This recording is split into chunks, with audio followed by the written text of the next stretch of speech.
जय हिंद दोस्तों, आपका बहुत बहुत स्वागत है अपने परिवार यूट्यूब चैनल अपना राजस्थान पर। दोस्तों आज की क्लास रहने वाली है हमारी एसएससी जीडी के लिए स्टैटिक जीके की। दोस्तों क्लास है महत्वपूर्ण रहने वाली है, क्योंकि दोस्तों क्लास के अंदर हम उन्हीं प्रश्नों को पढ़ने वाले हैं जो परीक्षा के अंदर आने वाले या संभावित क्वेश्चन है, उन्हीं को दोस्तों आज की क्लास के अंदर रखे गए। तो दोस्तों सेशन महत्वपूर्ण रहने वाला है, सेशन के एंड तक जरूर बने रहिए। यूट्यूब चैनल पर नए हैं तो छोटी सी गुजारिश है कि यूट्यूब चैनल को अच्छे से सब्सक्राइब करें, ताकि 9 AM पर आप दोस्तों आपको एसएससी जीडी के लिए स्टैटिक जीके की जो महत्वपूर्ण क्लास है, जो संभावित क्वेश्चन की जो महत्वपूर्ण क्लास है, वो सबसे पहले आपको मिल सके। तो अभी तक यूट्यूब चैनल को सब्सक्राइब नहीं किया है तो यूट्यूब चैनल को अच्छे से सब्सक्राइब करें, और जिन क्लास के अंदर जिन क्वेश्चनों के आंसर आपको आ रहे हैं उनको आपको कमेंट बॉक्स में जरूर बताना है। तो चलिए दोस्तों करते हैं आज के सेशन को स्टार्ट। तो दोस्तों सबसे पहले हमारा जो पहला क्वेश्चन रहने वाला है कि दोस्तों की मोहिनी अट्टम निम्नलिखित में से किस राज्य से संबंधित एकल शास्त्रीय नृत्य है। जो मोहिनी अट्टम जो नृत्य है वो किस राज्य से संबंधित एकल शास्त्रीय नृत्य है, क्योंकि नृत्य से संबंधित दोस्तों एसएससी जीडी के अंदर क्वेश्चन बनेगा। दोस्तों नृत्य से संबंधित एसएससी जीडी के अंदर क्वेश्चन पक्का पक्का बनेगा। तो ए हमारा बिहार, बी है कर्नाटक, सी उत्तर प्रदेश और डी है केरल। तो दोस्तों इनमें से आपको बताना है कि किस राज्य से संबंधित एकल शास्त्रीय नृत्य है मोहिनी अट्टम। तो दोस्तों इसका जो राइट आंसर होगा दोस्तों हमारा ऑप्शन नंबर डी। जो मोहिनी अट्टम है वो बिहार केरल राज्य का एकल शास्त्रीय नृत्य है। राइट आंसर होगा दोस्तों हमारा option number D. Next question है दोस्तों दूसरा दूसरा क्वेश्चन है दोस्तों कि निम्नलिखित में से किस शास्त्रीय नृत्य रूप की शुरुआत 16वीं शताब्दी में वैष्णव संत महापुरुष शंकरदेव द्वारा की गई थी। दोस्तों इसके अंदर बताना है कि कौन सा शास्त्रीय नृत्य है जिसकी शुरुआत 16वीं शताब्दी के अंदर वैष्णव संत महापुरुष शंकरदेव है उनके द्वारा की गई थी। तो ए हमारा ओडिसी, बी है कुचिपुड़ी, सी है मणिपुरी और डी है सत्रिया। दोस्तों 4 क्लासिक डांस दे रखे, उनमें से आपको बताना है कि 16वीं शताब्दी के अंदर वैष्णव संत महापुरुष शंकरदेव है उनके द्वारा किस शास्त्रीय नृत्य की शुरुआत की गई। तो दोस्तों इसका जो राइट आंसर होगा दोस्तों होगा option number D. Right answer होगा दोस्तों Sattriya, option number D.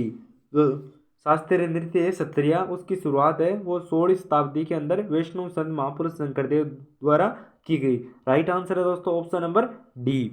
Next question नहीं हो दोस्तों तीसरा तीसरा क्वेश्चन है कि 2011 की जनगणना के अनुसार किस केंद्र शासित प्रदेश का लिंगानुपात सबसे अधिक है। दोस्तों जनगणना से संबंधित क्वेश्चन है दोस्तों एसएससी जीडी के अंदर एक या दो क्वेश्चन है दोस्तों सीधे छपेंगे। तो दोस्तों ये टॉपिक है, ये भी महत्वपूर्ण रहने वाला है दोस्तों एसएससी जीडी के लिए।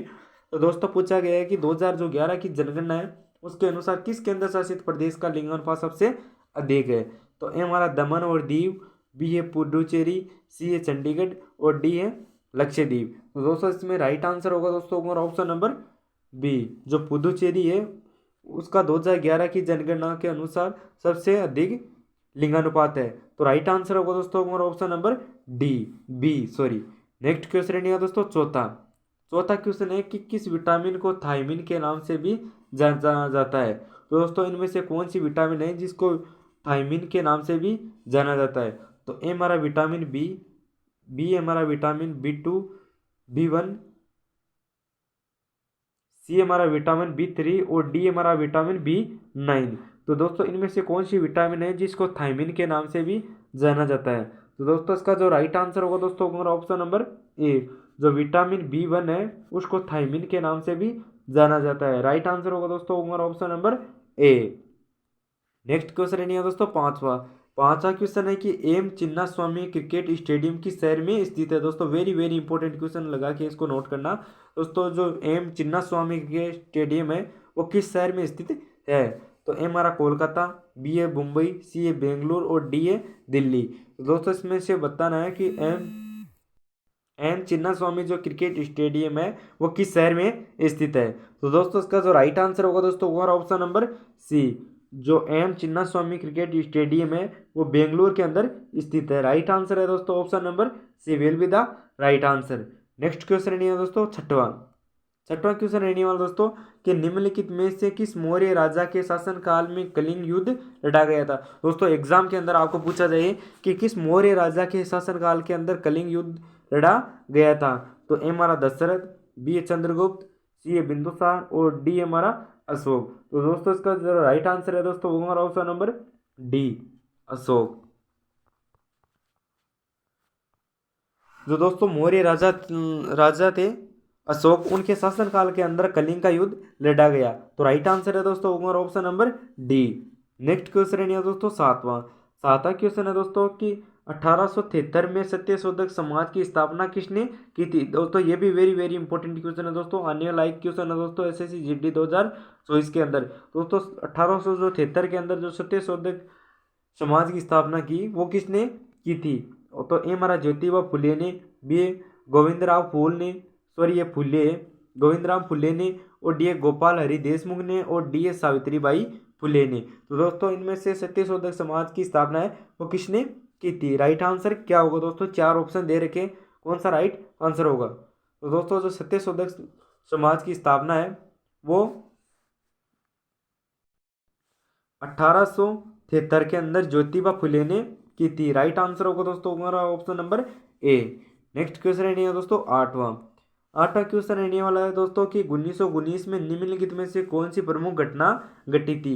जो चार घटनाएं दे रखी है उनमें से कौन सी घटना है जो 1919 के अंदर घटी थी। तो ए हमारा बंगाल विभाजन, बी हमारा जलियांवाला बाग हत्याकांड, सी चंपारण आंदोलन, और डी हमारा असहयोग आंदोलन। तो दोस्तों इसका जो राइट आंसर होगा दोस्तों हमारा ऑप्शन नंबर बी। जो जलियांवाला बाग हत्याकांड है वो 13 अप्रैल 1919 के अंदर घटित हुआ था। तो राइट आंसर होगा दोस्तों हमारा option number B. Next question है दोस्तों नौवां। नौवां क्वेश्चन है दोस्तों कि निम्नलिखित में से किस राजा के शासनकाल में सांची का महान स्तूप बनाया गया था। दोस्तों कौन से राजा है जिनके शासनकाल के अंदर जो सांची का महान स्तूप है वो बनाया गया था। तो ए हमारा अशोक के शासनकाल के अंदर, बी बिंदुसार के शासनकाल के अंदर, सी हमारा बृहदत्त के शासनकाल के अंदर, और डी हमारा समुद्रगुप्त के शासनकाल के अंदर। तो दोस्तों बताना है कि किन के शासनकाल के अंदर जो सांची का महान स्तूप है वो बनाया गया। तो दोस्तों इसका जो राइट आंसर होगा दोस्तों हमारा ऑप्शन नंबर ए। जो सांची का स्तूप है वह अशोक के शासनकाल के अंदर बनाया गया है। राइट आंसर होगा दोस्तों हमारा option number A. Next question है दोस्तों दसवां। दसवां क्वेश्चन है कि निम्नलिखित में से कौन मौर्य साम्राज्य का संस्थापक था। दोस्तों वेरी वेरी इंपॉर्टेंट क्वेश्चन है दोस्तों कि कौन मौर्य साम्राज्य का संस्थापक था। तो ए हमारा समुद्रगुप्त, बी चंद्रगुप्त, सी अशोक, और डी चंद्रगुप्त मौर्य। तो दोस्तों इसका जो राइट आंसर होगा दोस्तों हमारा ऑप्शन नंबर डी। जो चंद्रगुप्त मौर्य है वो मौर्य साम्राज्य के संस्थापक थे। तो राइट आंसर होगा दोस्तों हमारा option number D. Next question है दोस्तों 11वां। 11वां क्वेश्चन है दोस्तों कि निम्नलिखित में से कौन सा एस आकार का महासागर है। दोस्तों वेरी वेरी इंपॉर्टेंट क्वेश्चन है दोस्तों, एसएससी जीडी 2023 के अंदर जनवरी के अंदर ये क्वेश्चन पूछा गया था कि निम्नलिखित में से कौन सा एस आकार का महासागर है। तो ए हमारा प्रशांत महासागर, बी है अटलांटिक महासागर, सी है हिंद महासागर, और डी है आर्टिक महासागर। दोस्तों चार महासागर दे रखे हैं उनमें से कौन सा जो महासागर है जो एस आकार का महासागर है। तो दोस्तों इनमें से राइट आंसर क्या होगा दोस्तों आपको आ रहा है तो आप जल्दी से कमेंट बॉक्स में बताएं कि कौन सा महासागर है जो एस आकार का महासागर है। तो दोस्तों इसका जो राइट आंसर होगा दोस्तों ऑप्शन नंबर बी। जो अटलांटिक महासागर है वो एस आकार का महासागर है। राइट आंसर होगा दोस्तों ऑप्शन नंबर बी अटलांटिक महासागर। नेक्स्ट क्वेश्चन है दोस्तों 12वां। 12वां क्वेश्चन है कि निम्नलिखित में से कौन सी भारतीय रेलवे ट्रैक की एक श्रेणी नहीं है। दोस्तों चार श्रेणियां दे रखी है उनमें से कौन सी एक जो श्रेणी है वो जो भारतीय रेलवे ट्रैक की एक श्रेणी नहीं है। तो ए हमारा ब्रॉड गेज, बी है फुट गेज, सी है मीटर गेज, और डी है नैरो गेज। तो दोस्तों चार श्रेणियां दे रखी है उनमें से कौन सी एक श्रेणी है जो भारतीय रेलवे ट्रैक की एक श्रेणी नहीं है। तो दोस्तों इसमें राइट आंसर होगा दोस्तों ऑप्शन नंबर बी। जो फुट गेज है वो भारतीय रेलवे ट्रैक की एक श्रेणी नहीं है। राइट आंसर होगा दोस्तों और ऑप्शन नंबर बी। जब भी कभी एग्जाम के अंदर पूछे दोस्तों तो आपको बताना है फुट गेज। राइट आंसर है दोस्तों option number B. Next question है दोस्तों 13वां। 13वां क्वेश्चन है कि भारत में पहला सीमेंट संयंत्र किस वर्ष में स्थापित किया गया था। दोस्तों एसएससी जीडी 2023 के अंदर ये पूछा गया क्वेश्चन है दोस्तों। जनवरी के अंदर जो एसएससी जीडी की एग्जाम हुई थी उसके अंदर ये पूछा गया सवाल है कि भारत के अंदर जो पहली सीमेंट संयंत्र की स्थापना है वो कहाँ किस वर्ष हुई थी। तो ए हमारा 1976 में, बी 2014 में, सी 2004 में, और डी 1904 में। तो दोस्तों जो भारत के अंदर जो पहला सीमेंट संयंत्र की स्थापना की गई वो 1904 के अंदर की गई थी। तो राइट आंसर होगा दोस्तों हमारा option number D. Next question है दोस्तों 14वां क्वेश्चन है कि भारत की पहली जूट मिल किस राज्य में स्थापित की गई थी। दोस्तों ये भी वेरी वेरी इंपॉर्टेंट क्वेश्चन है दोस्तों। जो भारत की जो पहली जूट मिल है वो किस राज्य के अंदर स्थापित की गई। तो ए हमारा पश्चिम बंगाल के अंदर, बी है उड़ीसा के अंदर, सी है बिहार के अंदर और डी है असम के अंदर। दोस्तों 4 शहर दे रखे हैं, उनमें से किस शहर के अंदर भारत की पहली जूट मिल की स्थापना की गई। तो दोस्तों इसका जो राइट आंसर होगा दोस्तों हमारा ऑप्शन नंबर ए, जो पश्चिम बंगाल है वहाँ पर भारत की पहली जूट मिल की स्थापना की गई। राइट आंसर होगा दोस्तों हमारा option number A.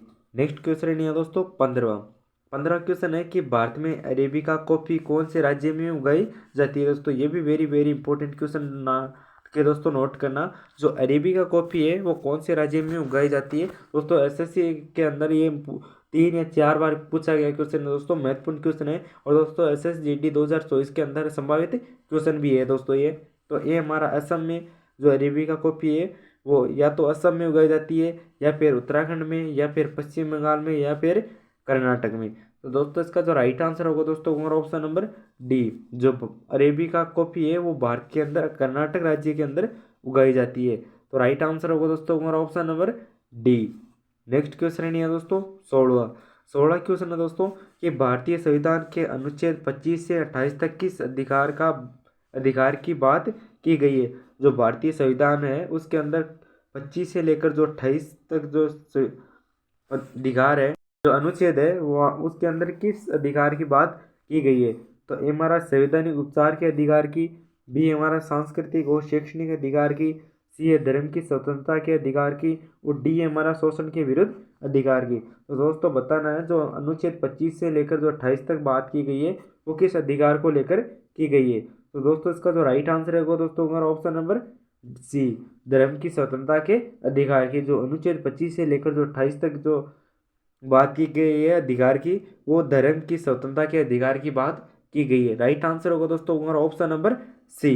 Next question है दोस्तों 17वां क्वेश्चन है कि भारतीय संविधान के किस अनुच्छेद के तहत मौलिक कर्तव्यों को परिभाषित किया गया है। दोस्तों very very very very important question के डाल के नोट करना, सबसे ज़्यादा पूछा गया आर्टिकल में से क्वेश्चन है दोस्तों। ये SSC-GD के एग्जाम 2023 के अंदर पूछा गया था दोस्तों, शिफ्ट 3 के अंदर ये पूछा गया था कि भारतीय संविधान के किस अनुच्छेद के तहत मौलिक कर्तव्यों को परिभाषित किया गया है। तो ए हमारा 50A, बी ए 53A, सी ए 51A और डी ए अनुच्छेद 52A। तो दोस्तों जो भारतीय संविधान के अनुसार जो मौलिक कर्तव्यों को परिभाषित किया गया है वो 51A के तहत किया गया है। राइट आंसर है दोस्तों option number C. Next question है दोस्तों 18वां क्वेश्चन है कि भारत के सर्वोच्च न्यायालय का उद्घाटन कब किया गया था। दोस्तों ये भी महत्वपूर्ण क्वेश्चन है, संभावित क्वेश्चन है कि भारत के अंदर जो सर्वोच्च न्यायालय है उसका उद्घाटन कब किया गया। तो ए हमारा 26 जनवरी 1948 में, बी है 2 जनवरी 1950 में, सी है 26 जनवरी 1952 में और डी हमारा 28 जनवरी 1950 में। तो दोस्तों बताना है कि जो भारत के अंदर जो सर्वोच्च न्यायालय है उसका उद्घाटन कब किया गया था। तो दोस्तों इसका जो राइट आंसर होगा दोस्तों हमारा ऑप्शन नंबर डी, 28 जनवरी 1950 को भारत के अंदर जो सर्वोच्च न्यायालय है उसका उद्घाटन किया गया। राइट आंसर होगा दोस्तों हमारा option number D. Next question है दोस्तों 19वां क्वेश्चन है दोस्तों कि 6 से 14 वर्ष की आयु वर्ग के बच्चों के लिए अनिवार्य शिक्षा का प्रावधान किस संविधान संशोधन द्वारा किया गया था। दोस्तों जो भारतीय संविधान है उससे आपके 3 या 4 क्वेश्चन है दोस्तों। SSC-GD के अंदर सीधे क्वेश्चन पूछे जाएंगे दोस्तों। मैं आर्टिकल्स की दोस्तों क्लास लेके आऊँगा, महत्वपूर्ण आर्टिकल्स है तो SSC-GD के अंदर सबसे ज़्यादा पूछे जाते हैं, उन आर्टिकल्स की क्लास में मैं जल्दी लेके आऊँगा। तो यहाँ पूछा गया है कि जो 6 से लेकर 14 वर्ष के आयु के बच्चे उनके लिए शिक्षा का प्रावधान है वो किस संविधान संशोधन द्वारा किया गया है। तो ए हमारा 85वें संविधान संशोधन द्वारा, बी 86वें संविधान संशोधन द्वारा, सी हमारा 82वें संविधान संशोधन द्वारा और डी हमारा 83वें संविधान संशोधन द्वारा। तो दोस्तों इसका जो राइट आंसर है दोस्तों हमारा ऑप्शन नंबर बी, जो 86वां संविधान संशोधन है उसके तहत 6 से लेकर 14 वर्ष की आयु के बच्चों के लिए जो अनिवार्य शिक्षा है उसका प्रावधान किया गया है। तो राइट आंसर होगा दोस्तों हमारा option number B. Next question है दोस्तों 20वां क्वेश्चन है कि जनगणना के अनुसार किस भारतीय राज्य का जनसंख्या घनत्व सबसे कम है। तो ए हमारा सिक्किम, बी है नागालैंड, सी है अरुणाचल प्रदेश और डी है मिजोरम। तो दोस्तों इसका राइट आंसर होगा दोस्तों ऑप्शन नंबर सी, जो अरुणाचल प्रदेश है उस उसका जनसंख्या घनत्व है वो सबसे कम है। तो राइट आंसर होगा दोस्तों ऑप्शन नंबर सी। दोस्तों आज का सेशन कैसा लगा आप कमेंट बॉक्स में ज़रूर बताना। यूट्यूब चैनल को सब्सक्राइब नहीं किया है तो यूट्यूब चैनल को अच्छे से सब्सक्राइब करें और जिन जिन ग्रुपों में आपकी रीच है उन ग्रुपों में आप शेयर जरूर कर देना। जय हिंद, जय भारत। दोस्तों मिलते हैं नेक्स्ट वीडियो में। और चैनल को सब्सक्राइब नहीं किया तो छोटी सी गुजारिश है कि यूट्यूब चैनल को अवश्य सब्सक्राइब करें ताकि नए नए पर आपको दोस्तों एसएससी जीडी से रिलेटेड स्टैटिक जीके की जो महत्वपूर्ण क्लास है वो सबसे पहले आपको मिल सके। जय हिंद, जय भारत।